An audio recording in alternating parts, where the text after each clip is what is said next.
Hello friends, surface chemistry chapter का अगला topic है distinction between adsorption and absorption. Adsorption और एब्जॉर्प्शन प्रोसेस के बीच में क्या डिफरेंस है, इस टॉपिक में हमें पढ़ना है।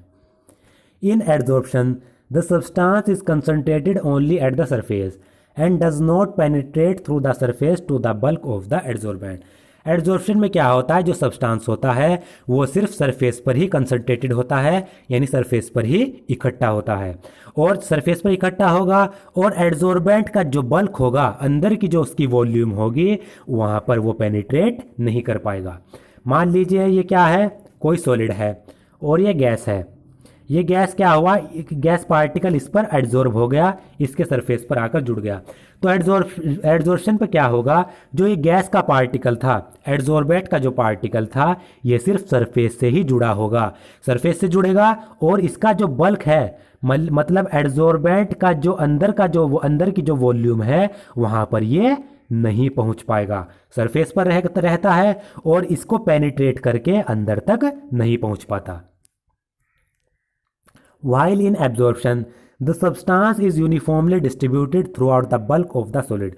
जबकि एब्जॉर्प्शन में क्या होता है, जो सब्सटेंस होता है वो सॉलिड के पूरे का जो बल्क है, यानी सॉलिड के अंदर की जितनी भी वॉल्यूम है वहाँ पर यूनिफॉर्मली डिस्ट्रीब्यूट हो जाता है। मान लीजिए ये क्या है, सॉलिड है, ये कोई गैसेस पार्टिकल ले लीजिए, लिक्विड पार्टिकल ले लीजिए। जब एब्जॉर्प्शन होगा तो ये solid particle in liquid molecule को एब्जॉर्ब करेंगे और जो ये लिक्विड मॉलिक्यूल हैं ये सरफेस को पेनिट्रेट करते हुए, सरफेस को छेदते हुए इस सॉलिड के अंदर तक पहुंच जाते हैं। और सॉलिड के अंदर तक पहुंचने के बाद, यानी सॉलिड के बल्क में पहुंचने के बाद, यहाँ पर यूनिफॉर्मली डिस्ट्रीब्यूट हो जाते हैं, यानी अलग अलग जगहों पर यूनिफॉर्मली डिस्ट्रीब्यूट हो जाएंगे। यानी सिंपली क्या हो रहा है, लिक्विड पार्टिकल जो आ रहे हैं सरफेस से पेनिट्रेट करते हुए, जो बल्क है सॉलिड का, उसके पूरी की पूरी वॉल्यूम में, पूरी की पूरी बल्क में इक्वली डिस्ट्रीब्यूट हो जाते हैं। यह प्रोसेस कहलाता है एब्जॉर्प्शन। एडजॉर्प्शन में पेनिट्रेट नहीं कर पाते सरफेस को, बल्क में नहीं पहुंच पाते। एब्जॉर्प्शन में बल्क तक पहुंच जाते हैं और बल्क में यूनिफॉर्मली डिस्ट्रीब्यूट हो जाते हैं। तो ये मेन डिफरेंस था एडजॉर्प्शन और एब्जॉर्प्शन के बीच में। Example, when a chalk stick is dipped in ink, the surface retains the color of the ink due to adsorption of colored molecule, while the solvent of the ink goes deeper into the stick due to absorption। जब भी एक किसी चौक को ink में dip किया जाएगा, ink solution हमने लिया है, उसमें चौक को हमने डिप किया, डुबाया, तो जो चौक का जो सरफेस होता है वो तो इंक का जो कलर होगा, नीला कलर होगा या फिर किसी भी कलर की जो इंक होगी उसको सरफेस पर रिटेन कर लेगा।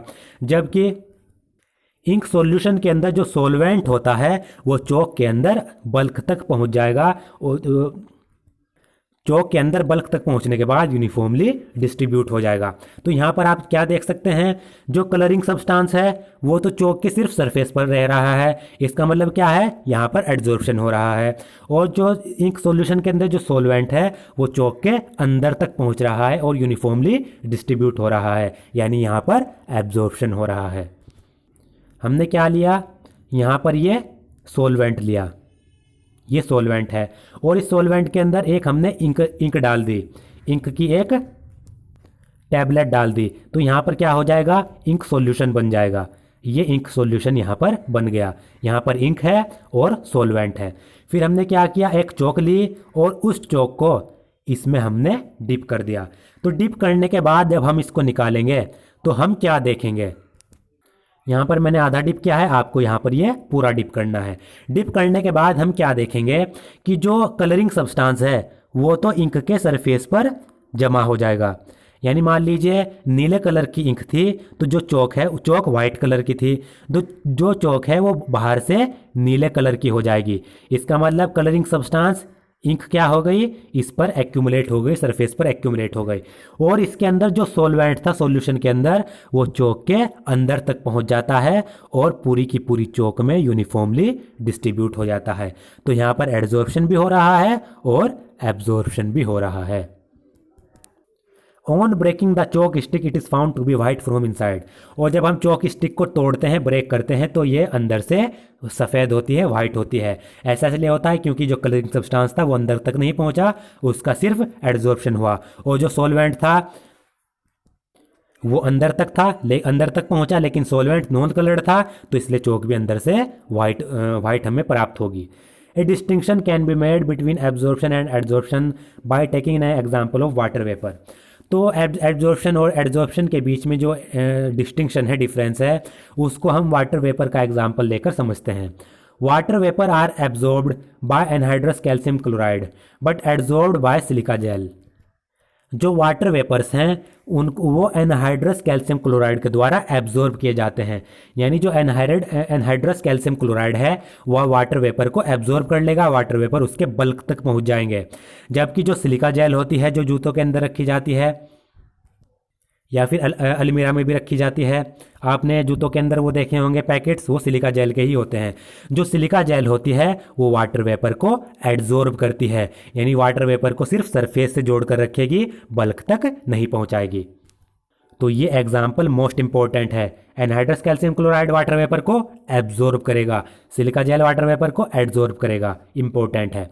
In other word, in adsorption, the concentration of the adsorbate increases only at the surface of the adsorbent, while in absorption, the concentration is uniform throughout the bulk of the solid. तो दूसरे शब्दों में क्या कहें कि adsorption में क्या होता है, जो एड्जॉर्बेट होता है यानी जो आकर जुड़ता है सब्सटेंस, उसकी कंसंट्रेशन सिर्फ एड्जॉर्बेंट के सरफेस पर ही इंक्रीज होती है। जबकि जो एब्जॉर्प्शन होता है उसमें जो एड्जॉर्बेट की जो कंसंट्रेशन होती है वो सॉलिड या फिर एड्जॉर्बेंट के बल्क तक यूनिफॉर्म होती है, अंदर तक पहुंच जाती है। जैसे ये लीजिए सॉलिड है, सॉलिड में क्या, अगर एड्जॉर्प्शन हो रहा है तो जो एड्जॉर्बेट है वो सिर्फ उसकी कंसंट्रेशन सरफेस पर ही बढ़ेगी। अगर एब्जॉर्प्शन हो रहा है तो क्या होगा, जो एड्जॉर्बेट है, यहाँ पर हम एड्जॉर्बेट नहीं कहेंगे बल्कि जो दूसरा सब्सटेंस है उसकी कंसंट्रेशन, जो ये सॉलिड सब्सटेंस है उसके बल्क में यूनिफॉर्मली डिस्ट्रीब्यूट हो जाती है, अंदर तक पहुँच जाती है। Both adsorption and absorption can take place simultaneously also. तो जो एड्जॉर्प्शन और एब्जॉर्प्शन का प्रोसेस है ये दोनों एक साथ भी हो सकते हैं। The term sorption is use to describe both the processes. अगर एड्जॉर्प्शन और एब्जॉर्प्शन के प्रोसेसेस दोनों एक साथ हो रहे हैं तो उसके लिए एक टर्म यूज किया जाता है जिसे हम कहते हैं सोर्प्शन। आपने अभी पढ़ा है चौक का एग्जाम्पल, चौक को हमने इंक सॉल्यूशन में डिप किया तो जो कलर सब्सटेंस है वो चौक के ऊपर इकट्ठा हो जाता है, जबकि जो सॉल्वेंट है वो चौक के अंदर तक पहुंच जाता है। तो आप यहाँ पर देख रहे हैं, यहाँ पर ये एड्जॉर्प्शन भी हो रहा है और यहाँ पर ये एक साथ एब्जॉर्प्शन भी हो रहा है। तो आप देख सकते हैं एड्जॉर्प्शन और एब्जॉर्प्शन प्रोसेस चौक के केस में दोनों एक साथ हो रहे हैं। तो ये किसका एग्जाम्पल है, ये सोर्प्शन का एग्जाम्पल है। यहाँ पर हम क्या कहेंगे कि चौक को जब हमने इंक सॉल्यूशन में डिप किया तो वहाँ पर सोर्प्शन हो रहा है। सोर्प्शन का मतलब एड्जॉर्प्शन और एब्जॉर्प्शन एक साथ हो रहे हैं। तो ये इंपॉर्टेंट है, चौक का एग्जाम्पल किसका है, सोर्प्शन का एग्जाम्पल है। ये नीट में पूछा जा सकता है या बोर्ड एग्जाम में भी पूछा जा सकता है।